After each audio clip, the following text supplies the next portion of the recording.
My Media Prime Television. This is the morning edition of news coming to you live from Douala, Cameroon's economic capital. Let's begin today's edition of Prime Flash in the southwest region of the Republic of Cameroon, where 8 persons are currently receiving treatment in the Boya Regional Hospital and 6 others reported dead following an attack carried out by suspected separatist fighters on a bus along the Kumba-Boya Road. Our southwest correspondent Manuela C. with details. About 2 p.m. yesterday, September 6, 2022, report holds that Defense and Security Forces brought in some casualties into the Boya Regional Hospital, including deaths and others seriously wounded. It's been a sad day for us all, a black day for Boya and Cameroon. We have been able to receive 6 corpses of good Cameroonians brought in dead after an alleged attack around the Modika road. And we've also received 9 patients. Among those 9 patients, one of them died on entry, which is the 6th corpse that we're talking about. Since then, family members and loved ones have been trooping into the hospital to check on their relatives after they heard the incident. Yes, some family members have been able to come in, but we still have some family members who have patients here and who have corpses to identify that have not yet shown up. However, the procedure has been made in such a way that the hospital has been able to do the operations, take care of all the bills, the treatment bills, without the family. So we need the family mostly for psycho support for the patients. At the time of this report, 8 patients are currently responding to treatment at the Boya Regional Hospital. Let's talk back to school in Boya division of Cameroon's northwest region, where a historic turnout was witnessed in the division despite calls for boycott. The senior divisional officer Technique Fidel, accompanied by the mayor of Fundong Council, visited some schools in Fundong to encourage teachers, students and pupils for braving all odds. Now here's an excerpt of the senior division officer Technique Fidel, selected for us by our northwest correspondent Charles Kibwa. Take a listen. Coming from schools since I started the tour this morning, and I'm quite satisfied about the massive turnout of teachers, pupils and students. And you have realized yourself that our parents, children, the staff were effectively and massively present in school campuses. And that is exactly what we wanted. And I took this occasion just to encourage all the whole community, educative community, to keep on and make sure that the 2022-2023 academic year should be a successful one. We would like to score 100 rates of success, and I'm sure that that is possible concerning or observing the commitment and even the synergy developed by all living forces of Boyo. And I will take this occasion to say that education is an unshakable institution in Boyo division. And we are sure that we are going to perform well if all living forces continue to work hand in glove.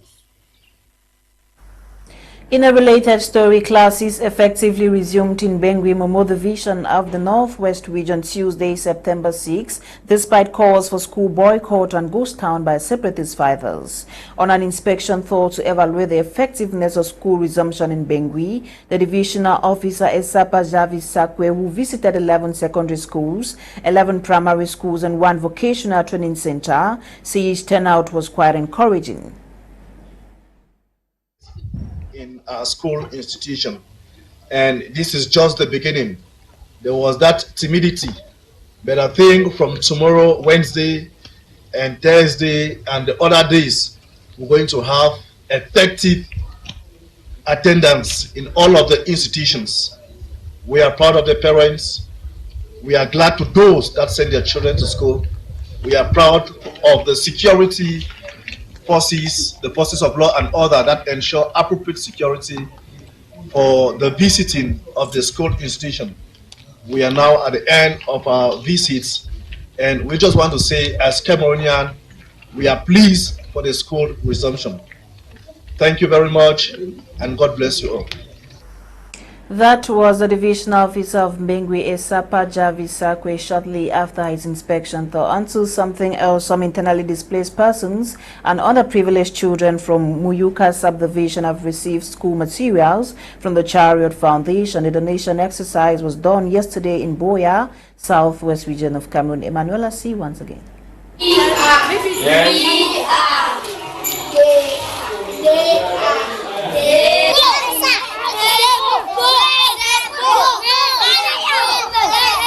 Bilingualism, going by the Advanced Learners Dictionary, is the phenomenon of speaking and understanding two or more languages. In Cameroon, these languages are French and English. Visiting a primary school with French-speaking pupils learning in both languages, a parent expressed his desire for his kids to have a good mastery of both languages, since they are being taught in both languages. This itself is bilingualism. I hope that they will really be able to speak the English, because they are, that they are mainly speaking by French.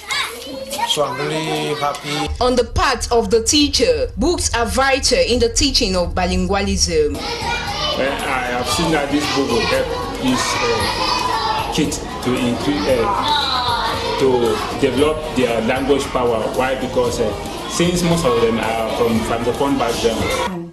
Reading books where the children's language can be improved. Calls on parents to help pupils study both French and English books in order to facilitate the learning phenomenon, bilingualism.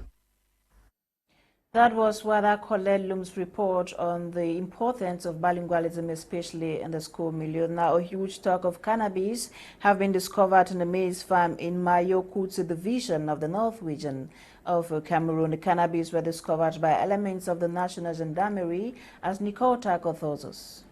Mr. Amadou Ousmanu, a farmer in the Wawati village, Mayoluti division of the north region of the country, has been caught with a huge amount of fresh cannabis in his maize farm. Elements of the National Gendarmerie in Gide had launched several investigations in the area and found out that cannabis were implanted in his maize farm. We discovered a maize farm under which the suspect cultivated cannabis. He covered them with maize so it will not be noticed. We were able to gather some, but not all, because it was too much, so the ones we carried has been destroyed. According to reports, the National Gendarmerie had launched a search on the 30th of June in the Wawati village in order to track down such an act. Finally, the search was successful.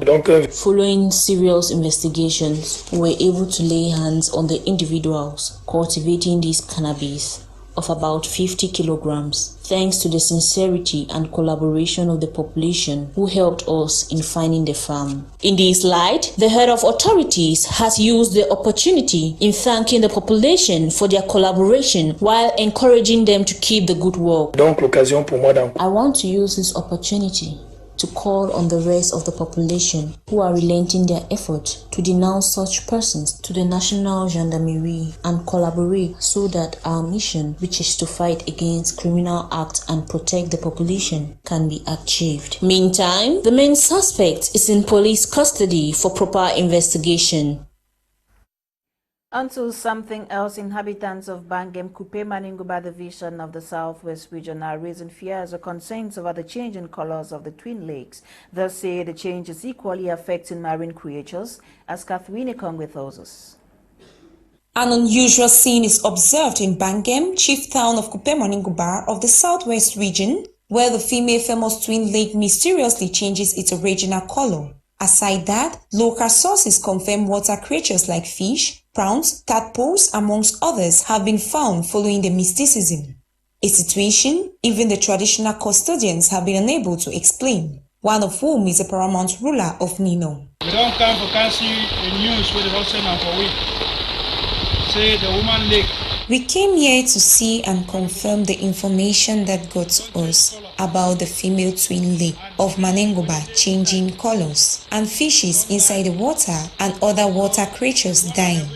This information was brought to us this morning by our Bororo brothers who raid their cattle here, and I had to come here with my notables to see for ourselves what the problem is. We met the lake color change, water rise, and fishes dead and producing a bad smell. Only the scientists can find out what the problem is. Only scientists know what will go on. In addition, the chief further recounts a similar incident which occurred in the past in this same lake, as he says there was need for an appeasement. It will not happen again. The time for our forefathers. This same thing happened in the time of our forefathers. Towards the Makiza War of 1947, getting to 1951. But our forefathers appeased the gods. So, this message the gods have sent to us again, we believe we need to come together to see what we can do within the days ahead. We thank the gods for the message we don't send them. As at now, the paramount ruler has gone ahead in carrying out some incantations on the lake. Sultana Abasang Makan Menyelimpasa Sechanyan Banyi Basangwa Sipon about Nambang. Worthy of note, the twin lakes of Manengoba are a pair of crater lakes on the mount of Manengoba located in Bangem, southwest region of Cameroon. These lakes hold a strong cultural significance for the indigenous people. Shaped in the form of an African map, one of the lakes is believed to be female and the other male. On our international page, around 730 children have died in nutrition centers across Somalia since January, as per reports by the United Nations expressing fears the true figure could be much higher. With the country nearing famine, millions of people are said to be at risk of starvation across the Horn of Africa, which is in the grip of the worst drought in 4 decades after 4 failed rainy seasons wiped out livestock and crops. Humanitarian agencies have been ringing alarm bells for months and said the situation across the Horn of Africa, including Kenya and Ethiopia, is likely to deteriorate with a likely 5th failed rainy season. Now, Togo's parliament on Tuesday extended for 6 months the state of emergency in the Savannah region in the far north of the country, which has been plagued by incursions by jihadist groups. Declared in June by the Togolese president, the state of emergency was unanimously extended until March 2023 by the National Assembly meeting in Kora. According to Security Minister, the state of emergency creates conditions for administrative and operational measures necessary for the proper conduct of military operations and a return to peace in the region. And the Director General of the World Trade Organization, Ngozi Okonjo, has stressed the importance of the free flow of trade in Africa to help achieve the goals of global climate change. Several African leaders have criticized the lack of Western counterparts at the meeting in Rotterdam, where they pleaded for funds to help their countries adapt to climate or to global warming. The summit, first to focus on helping Africa adapt to the fallout from climate change, brings together the African Union, the International Monetary Fund, and the Netherlands-based Global Center for Adaptation. We've come to the end of today's edition of Prime Flash on My Media Prime Television. My name is Fon Quinta. Coming up at exactly 10 a.m. is The Brief with Lasha Kingsley and Gladys Bomotongina. Developments of these and more be yours at exactly 6:30 p.m. with Eileen Samatsu. Then have a blessed day in the company of more programs on the African Eye. Goodbye.